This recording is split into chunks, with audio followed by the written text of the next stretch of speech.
بسم اللہ الرحمن الرحیم الحمدللہ رب العالمین والعاقبۃ للمتقین والصلاۃ والسلام علی سید المرسلین نبینا محمد وعلی آلہ وصحبہ اجمعین ومن تبعہم بإحسان الی یوم الدین اما بعد۔ محترم سامعین کرام، آج کا جو خطبہ ہوا ہے وہ ٹیکنالوجی اور مصنوعی ذہانت کا غلط استعمال کی بنا پر ہمارے دین اور معاشرے کے اوپر اس کے خطرناک نقصانات۔ محترم سامعین کرام، دنیا آج ان حیرت انگیز علمی ٹیکنالوجی اور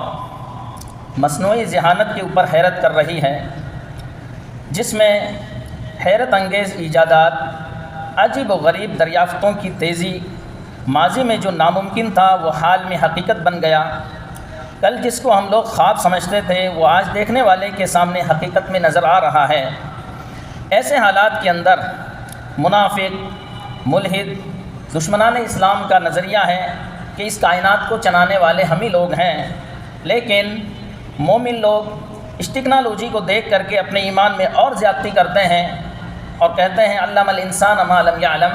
اللہ رب العالمین نے انسان کو وہ چیز بتائی جسے وہ نہیں جانتا تھا۔ اور ہر عقل مند اس کائناتی باریکی نظام کو دیکھ کر کے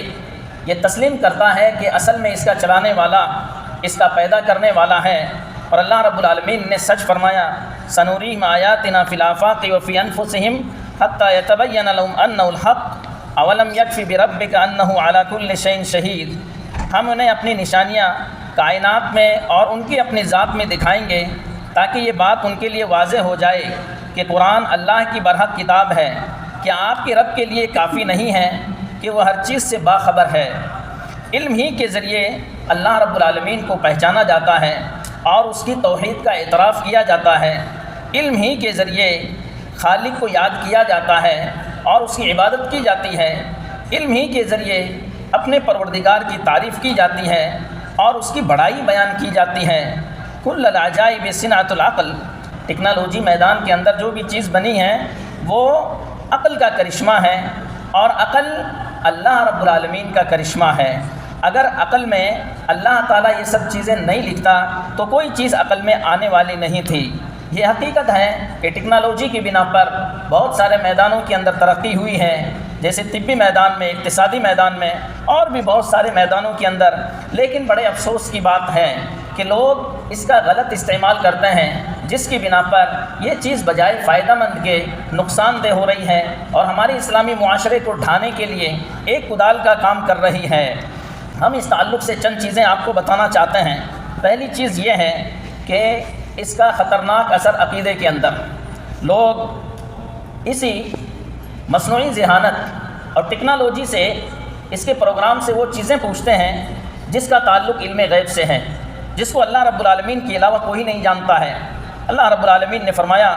قل لا یعلم من فی السماوات والارض الغیب الا اللہ، کہہ دیجیے محمد صلی اللہ علیہ وسلم کہ غیب کی باتیں آسمان و زمین میں اللہ رب العالمین کے علاوہ کوئی نہیں جانتا ہے۔ بھائیوں، اس میں کیا فرق ہے کہ ہم غیب کی باتیں ٹیکنالوجی کے پروگرام سے پوچھیں یا کسی کاہن اور ساحر سے پوچھیں؟ اپنی قسمت کے بارے میں، اپنے مستقبل کے بارے میں معلومات کرنا، یہ دونوں برابر ہیں۔ اور اسی بنا پر اللہ کے رسول صلی اللہ علیہ وسلم نے فرمایا من اتى عرافا فسأله عن شيء لم تقبل له صلاة 40 لیلہ، کہ کوئی بھی آدمی کسی عراف کے پاس آیا جو مستقبل کی خبر دینے والا ہے، اس کے پاس آیا اور اس سے کسی چیز کے بارے میں پوچھا تو اس کی 40 دن تک نمازیں قبول نہیں کی جاتی ہیں۔ یعنی یہ اس شخص کے بارے میں جو صرف پوچھتا ہے، تصدیق نہیں کرتا ہے، یعنی پوچھنے کی جو سزا ہے وہ 40 دن کی نمازیں غیر مقبول ہیں اللہ رب العالمین کے یہاں۔ اور اگر کوئی آدمی اس کی تصدیق کر لیتا ہے تو وہ شریعت اسلامیہ سے خارج ہو جاتا ہے۔ اللہ کے رسول صلی اللہ علیہ وسلم نے فرمایا من اتى کاہنا او عرافا فصدقه بما يقول فقد كفر بما انزل على محمد صلی اللہ علیہ وسلم، جو کسی کاہن یا کسی عراف کے پاس آئے اور وہ اس کی تصدیق کرے جو اس نے کہا، تو گویا کہ محمد صلی اللہ علیہ وسلم پر جو شریعت اتاری گئی اس کا اس نے انکار کر دیا۔ تو بھائیوں، علم غیب کی باتیں اس سے پوچھنا ہمارے عقیدے کے اندر بگاڑ ہے۔ دوسری چیز یہ ہے جو کہ بہت سارے لوگ فقہی مسائل جو ہیں، دین کے جو احکام ہیں، وہ اسی ٹیکنالوجی سے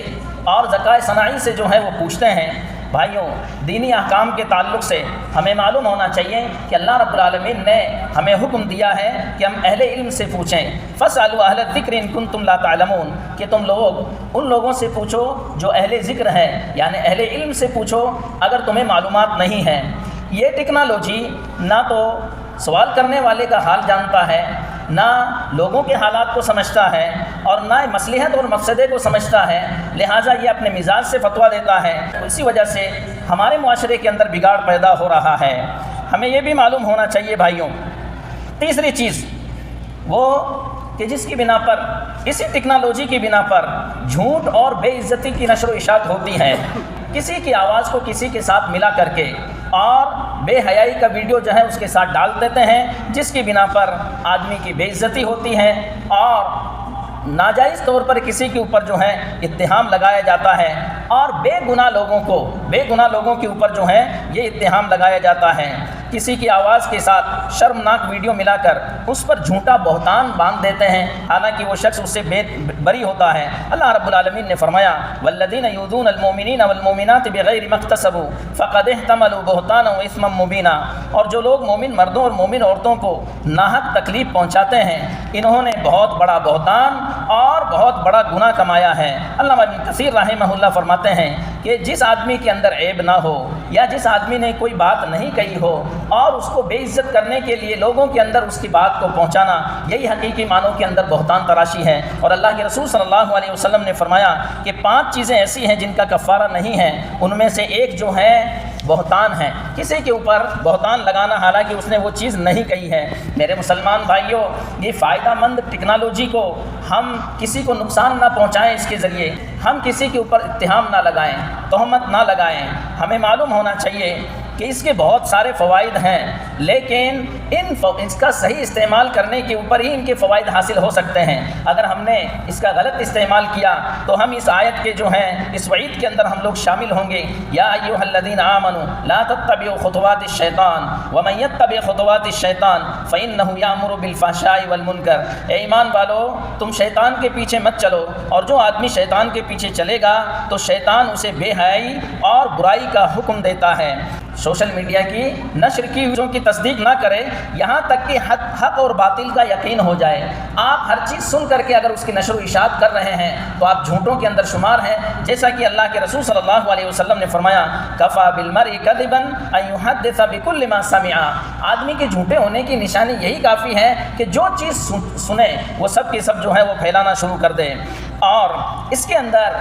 بے گناہ لوگوں کے اوپر جو ہے اتہام بھی پایا جاتا ہے، جیسا کہ اللہ کے رسول صلی اللہ علیہ وسلم نے فرمایا من قال فی مومن ما لیس فیہ اسکنہ اللہ ردغۃ الخبال حتی یخرج مما قال، جس نے کسی مومن کے بارے میں کوئی ایسی بات کہی جو اس میں نہیں تھی تو اللہ اسے جہنمیوں کی پیپ میں ڈالے گا، وہ اسی کا مستحق رہے گا حتیٰ کہ وہ اپنی بات سے باز آ جائے۔ دنیا اس چھوٹی سی عقلی ٹیکنالوجی پر حیران ہے، تو اس ذات کا کتنا اونچا مقام ہے جس نے عقل میں تھوڑا سا علم دیا ہے، یعنی عقل کو پیدا کرنے والا اور عقل میں علم ڈالنے والا کا کتنا اونچا مقام ہے، جس کے تعلق سے اللہ رب العالمین نے فرمایا وما اوتیتم من العلم الا قلیلا، کہ لوگوں تمہیں تھوڑا سا علم دیا گیا ہے۔ تو میرے بھائیوں بھلا مجھے بتاؤ کہ تعجب و حیرت میں ڈالنے والی چیز انسانی ٹیکنالوجی ہے یا وہ پروردگار کا کرشمہ ہے جس نے انسان کو پیدا کیا اور اس کے اندر عقل کو بھی پیدا کیا؟ اللہ رب العالمین کا ارشاد ہے صنع اللہ الذی اتقن کل شیء انہ خبیر بما تفعلون، یہ اللہ کی قدرت کا کرشمہ ہے جس نے ہر چیز کو مضبوط بنایا، بلا شبہ تم جو کام کر رہے ہو اس سے اللہ رب العالمین باخبر ہے۔ اللہ رب العالمین سے دعا ہے کہ اللہ رب العالمین ہمیں ان ٹیکنالوجیوں کو صحیح استعمال کرنے کی توفیق عطا فرمائے، آمین۔ وآخر دعوانا ان الحمد للہ رب العالمین، جزاکم اللہ خیرا، والسلام علیکم ورحمۃ اللہ وبرکاتہ۔